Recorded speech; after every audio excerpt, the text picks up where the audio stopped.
Hello everybody, today we have lecture 8 and this video will be about infection, bacterial pathogenicity and virulence. Okay, what is infection? Infection, it's a process of interaction between host microorganism and pathogenic microorganism. And also we have term epidemiological process. It's a process of spreading of infection through the human population, person to person spreading. Infection disease, it's a disease which can causative, which have causative agent. The presence of the causative agent, it's a characteristic feature of infection disease. There is no any infection disease without causative agent. It's a very strong rule to presence of causative agent for each uh, infection disease. And also features of infection disease, its specificity means that each pathogen have cause its own infection, but sometimes you have a difference, like when Staphylococcus aureus, it can cause infection with different clinical symptoms. For example, it can cause inflammation of the skin, and also it can cause intestinal toxic intoxication. And also sometimes one clinical manifestation can be caused by different pathogens. But usually one pathogen causes one infection. For example, diphtheria caused by Corynebacterium diphtheria. Whooping cough is caused by Bartonella pertussis and like that.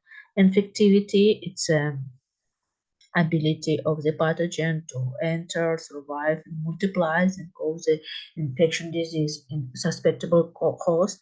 And contagiosity, it's a strong features for infection disease when that only infection disease can be transmitted from the person to person.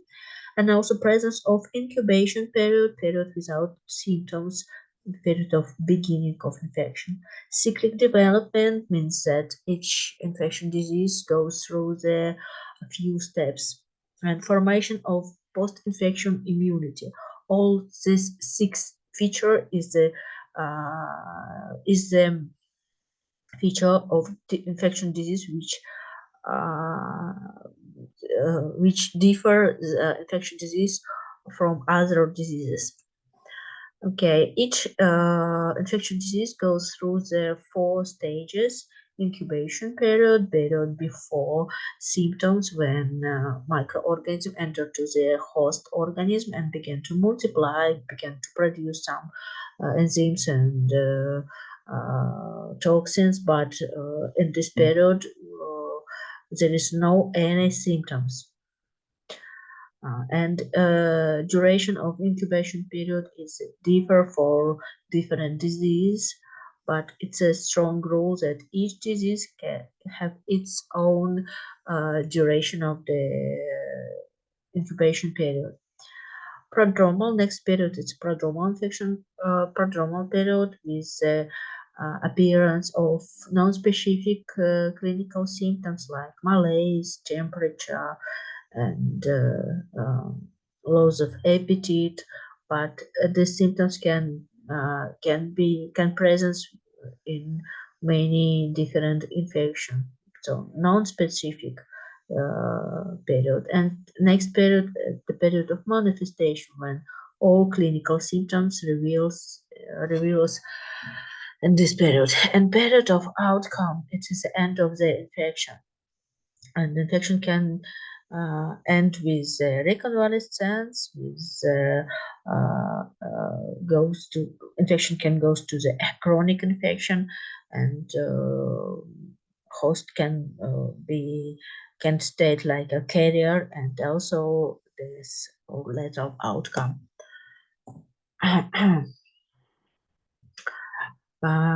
To infection to be spreaded, it is necessary to have 3 factors, and this is the chain of infection: microbe, and way or mechanism of transmission, and suspectable organism.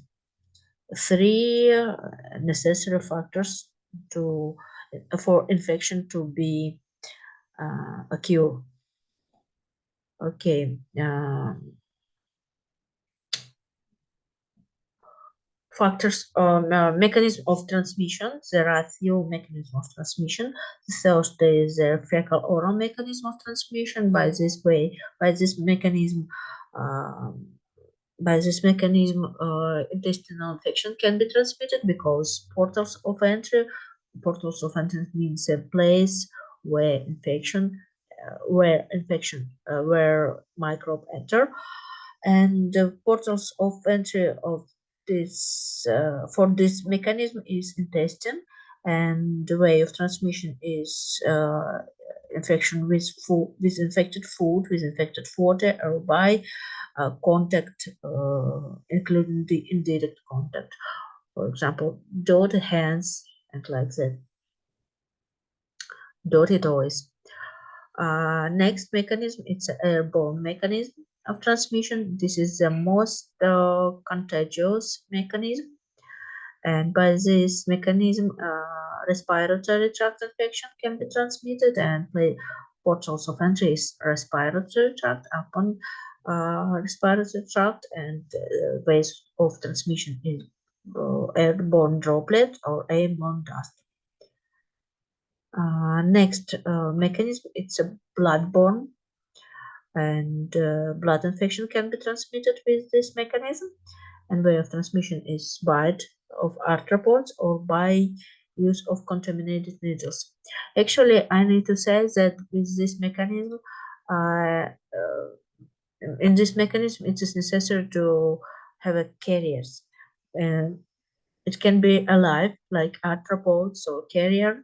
It brings the microbes from source of infection to the suspectable host, and it can be alive, like arthropods, or can be artificial, like needles and surgeons elements and like that. Next mechanism, it's a contact mechanism of transmission. It occurs by the direct or indirect contact with uh, between source of infection and host of suspectable host, and also sexual way of transmission, and portal of the infection, skin and mucous membranes, and by this mechanism, skin infection, wound infection, and sexual transmitted infection can be spreaded. And the last one mechanism is a vertical mechanism of transmission by the through the placenta, and embryo infection, baby infection can be transmitted by this way. We have a few classification of the infection, and the first classification is according to the nature of infection. We have viral, bacterial, fungal, and protozoan, and also prion infection. And by their region and ways of spreading, we have exogenous infection when pathogen comes from the environment, and endogenous infection when pathogen comes from host microbiota. And exogenous infection can be anthropognosis, with the source of infection is human, and also it can be transmitted from animals, zoonosis, and also it can be transmitted from environment, saprognosis, when pathogen can live in the environment, and it is not necessary for this microbe uh, to colonize the human organism. Some of infection diseases are communicable, transmissible between individuals, or contagious, and others are non-communicable, so they can be transmitted from person to person, but they can be spread, can be catched from the environment or from the animals. And also one group of very important group of infection is another nosocomial infection, which occurs in the hospitals. And the iatrogenic infection, when infection occurs from the direct result, when infection, it's a direct result of the medical procedure. And also by the development of disease, we have secondary infection, the case of additional to the primary infection. Reinfection, the case of repeated infection caused by the same microbe. Superinfection, the case of repeated infection caused by the same or by different microbe which occurred before recovery.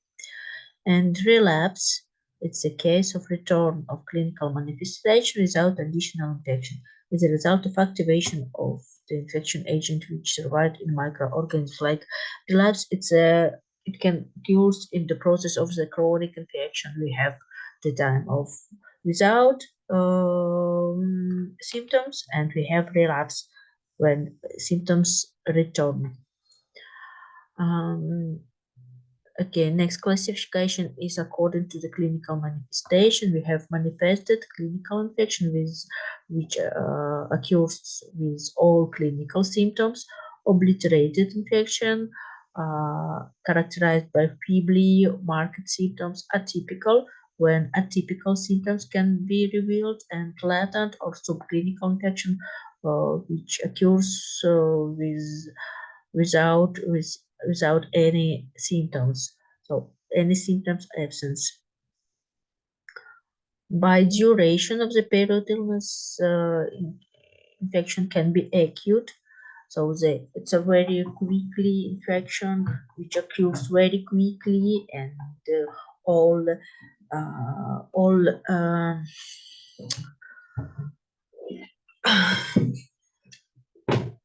everything occurs very quickly, very rapid onset. Chronic disease, it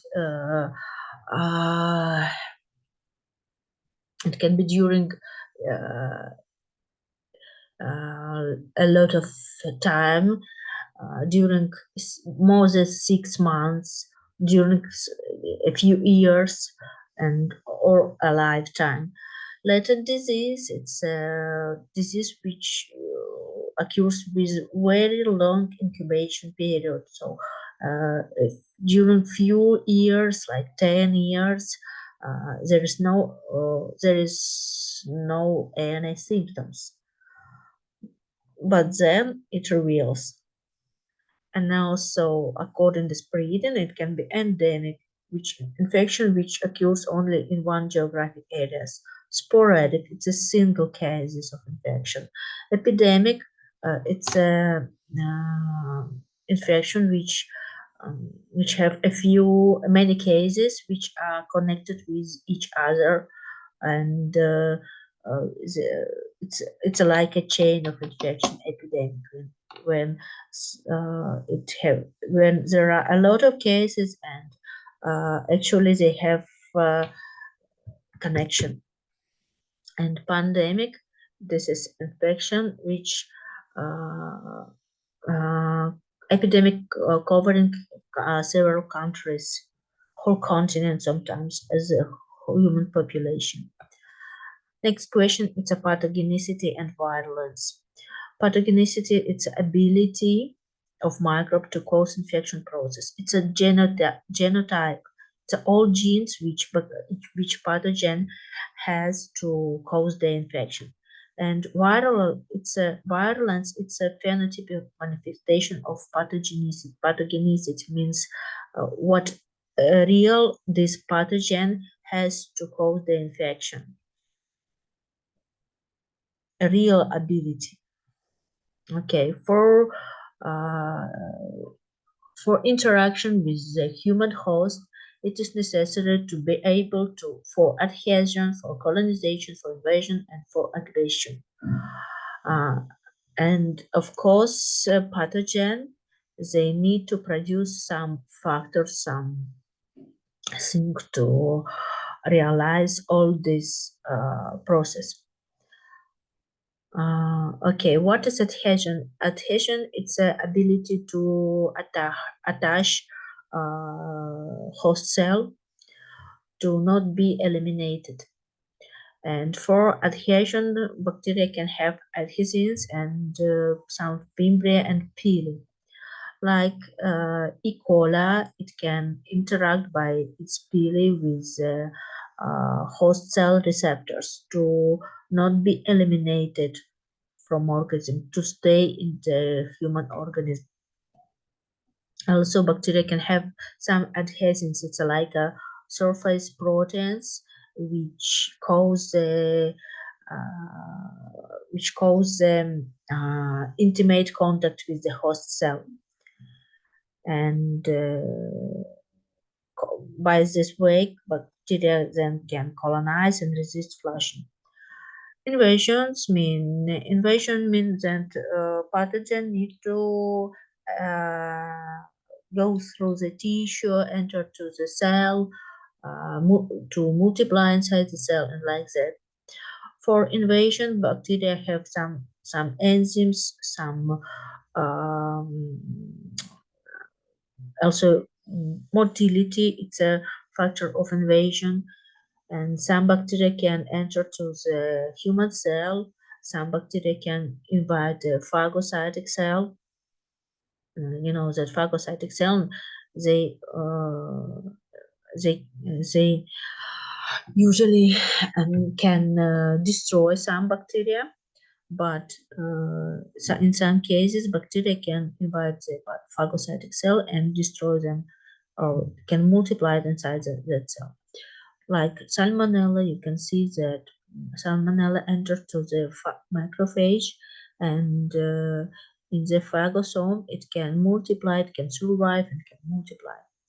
Or Shigella, it can multiply inside the gastrointestinal cell.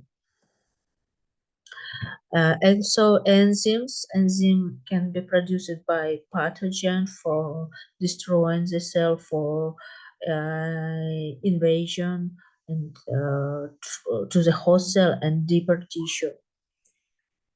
And enzymes have a wide variety of targets. For example, glucohydrolases or hyaluronidases degrade hyaluronic acid that cement cells together to promote breathing through the tissue.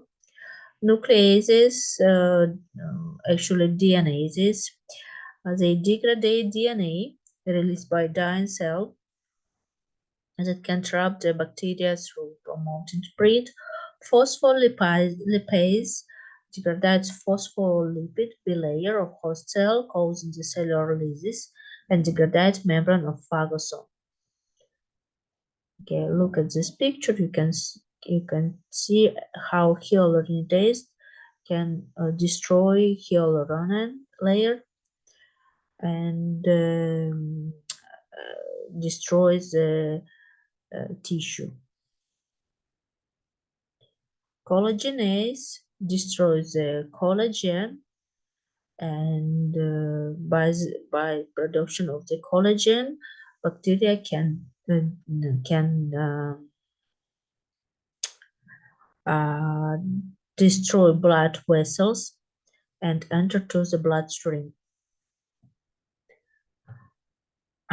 The ability to resist of innate immune defense, of course, it's a very important ability, because human immune system is necessary for destroying bacteria, and if bacteria want to stay in the human body, it is necessary to be able to break down this defense. And okay, what can bacteria do for the breakdown the immune system? Very important mechanism, it's a breakdown of phagocytosis. It can break down the chemotaxis, the adherence, the ingestions, the digestions. Bacteria can influence or all this stage to not be destroyed by phagocytes. Okay, capsule. it's a very important factor for to be resistant against phagocytosis because capsule it covers the bacterial antigens and when phagocyte when phagocyte interact with bacteria, it's necessary to interact with its antigens, pathogen associated molecular patterns. And if phagocytic cell, if macrophage can't interact with this pathogen, it will be not able to engulf it. So capsule covered these antigens and phagocyte can see them, can see bacteria. And also bacterial capsule prevent uh, C3b receptors of phagocyte from binding to the C3b attached to a bacterial cell wall. In some bacteria, the capsule covers the opsonins 3b bonds to the bacterial cell wall so that it can bind to C3b. So it can break down the process of opsonization. Opsonization is a process when some immune molecules marked the bacteria to be visible for phagocytic cell, but also capsule can break down this process. And also bacteria can be resistant to phagocytic destruction by preventing fusion of the lysosome with the phagosome, because lysosome it's a place where all enzymes for destroying bacteria are kept by escaping from the phagosome before the lysosome fuse, by preventing acidification of phagosome, by resisting killing by lysosomal chemicals, by killing phagocytes. Preventing fusion of the lysosome, which the phagosome you can see like this. Lysosome, it's a place where all digestion enzymes are kept, and it is necessary to fuse phagosome and lysosome to destroy bacteria, but some bacteria can break down this process, like Salmonella do, by its T3SS system. Okay, also evade antibodies by waiting surface proteins or polysaccharides so that antibodies previously made agents against those proteins will no longer fit by producing immune globulin proteases that degrade the antibodies by coating themselves with host proteins and avoiding antibodies to be made against them because they are unable to be recognized as a foreign. Okay. Virulence factors that damage the host. Toxins. Toxins can be endotoxin and exotoxin. Endotoxin it's a lipopolysaccharide which can be found in the outer membrane of gram-negative bacteria. So all gram-negative bacteria have endotoxins, but gram-positive they can't have such type of toxin. During infection and disease, gram-negative bacteria pathogens release endotoxin either when the cell dies. So this type of toxin can be released only after destroying the gram-negative bacteria. The lipid component of endotoxin, lipid A, is responsible for toxic properties of lipopolysaccharide molecule. Lipid A is a relatively conserved across different genera of gram-negative bacteria. Therefore, the toxic properties of lipid A are similar regardless of the gram-negative pathogen. So, the action of endotoxin is similar for all gram-negative bacteria. Lipid A triggers the immune system inflammatory response. If the concentration of endotoxin in body is low, the inflammation response may provide the host and effective defense against infection. On the other hand, high concentration of endotoxin in blood can cause the excessive inflammatory response, leading to a severe drop of blood and the failure of the main organs and death and endotoxin shock. Okay, look at this picture. You can see gram-negative bacteria, and please remember the structure of the gram-negative bacteria cell wall. And gram-negative bacteria, they have outer membrane, and in outer membrane there is lipopolysaccharide, and lipid A, it's an endotoxin. It's an endotoxin.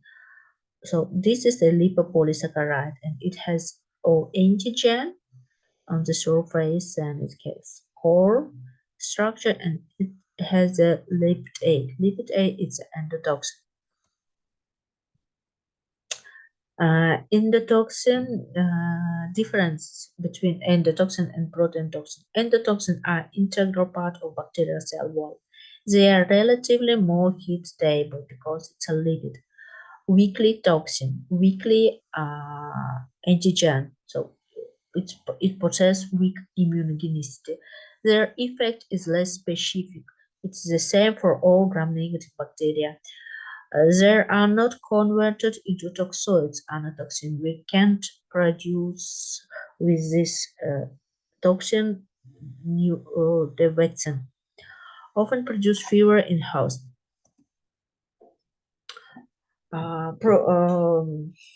Exotoxin are proteins, protein toxin, and they are very toxic. They can be produced by gram-positive or gram-negative bacteria. Protein toxin properties. They are polypeptides. They are unstable for high temperature. They are very toxic, poisonous. They strong antigens, so they cause the immunogenicity, they cause the production of antibodies. Specificity of their effects, antitoxin neutralize toxin. Possess ability to convert to anatoxins, so toxoids. From this type of toxin, it is possible to make a vaccine. Do not produce a fever in host. So which types of toxin do we have? Neurotoxin affect on the nervous system, enterotoxin affect the cell digestive tract, cytotoxin block protein synthesis and the subcellular level and kill the cell. Hemolysins increase permeability of the outer membrane and of erythrocytes, resulting in their hemolysis. So they kill erythrocytes. Okay, enterotoxins, they bind to the cell of the small intestines and they catalyze ADP ribosylation of the host cell proteins that turn the synthesis of the metabolic regulation molecules, cyclic AMP or cyclic GMP, on and off in intestinal mucosa. So they cause the loss of electrolytes and water that results in diarrhea. Organisms producing enterotoxin include Clostridium perfringens and Bacillus cereus, Staphylococcus aureus, and enterotoxigenic E. coli. And also, the typical enterotoxin, it's a cholera toxin, so it can interact with CMP. It can increase the CMP activation and producing a lot of CMP. That's why a cell began to lose water and electrolytes. Neurotoxins, the typical neurotoxins are botulinum toxin and tetanotoxin. They can block the neurotransmissions. It's very toxic substance. Normally, neurons release acetylcholine to induce muscle fiber contraction. The toxin ability to block acetylcholine release results in inhibition of muscle contraction, leading to muscle relaxation. So they block the process of acetylcholine releasing. That's why they block the signals from signalization from neural cell to muscle cell. And muscle cells don't get any signals from neural cell, and that's why muscle cell are relaxed and not move. And also, and neurotoxin, it's a toxin which produced by Clostridium tetani. They act very similar for as very similar as botulotoxin do. So they block the releasing of neurotransmitters, glycine and gamma aminobutyric acid, and this neurotransmitter is necessary for blocking of overactivation of the neurons, and that's why if this like stopping effect, like blocking effect, not occurs, all hyperactivation of the muscle occurs, and we have hyperactivity of the muscles. And also the mechanism of uh, exotoxin can be associated with disruption of the membrane, like toxin of Staphylococcus aureus act. So they destroy the lipids or phospholipids of the cytoplasm, and that's why they affect cell membrane function, either forming pores of by disruption of phospholipid bilayer in host cell membrane, and cause cell death. And also mechanism of action of this of exotoxin, it's a super antigens. Super antigen trigger an excessive specific stimulation of immune cell to secrete cytokines, chemical messengers. The excessive production of cytokines, often called a cytokine storm, elicits a strong immune and inflammatory response that can cause life-threatening high fever, low blood pressure, multi-organ failure, choke, and death. So this is how super antigen interact with the immune cell. So they interact with T cell and cause the hyperactivation of T cell and hyperproduction uh, of immune messenger of cytokines, and that's why they can cause the over inflammation. Mm, it can cause the wrong reaction of the immune system. Okay, thank you for attention. If you will have any question, please ask me in WhatsApp or in commentary.